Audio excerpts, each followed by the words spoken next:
અમદાવાદ શહેરમાં હત્યાની વધુ એક ઘટના બની। શહેરના વેજલપુર વિસ્તારમાં મંગળવારે બપોરના સમયે બુટ ભવાની મંદિર નજીક વ્રજ સોસાયટી બહાર 24 વર્ષીય અનિલ રાઠવાની હત્યા કરી બે આરોપી ફરાર થઈ ગયા।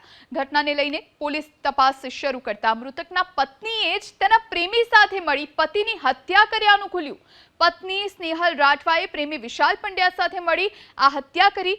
રાત્રિના સમયે પત્નીએ ઘરનો દરવાજો ખુલ્લો રાખતા પ્રેમી વિશાલ પંડ્યા પોતાના મિત્ર જિગ્નેશની સાથે અંદર ઘૂસ્યો હતો અને છરીના ઘા ઝીકી દુપટ્ટા વડે ગળું દબાવી હત્યા કરી નાખી।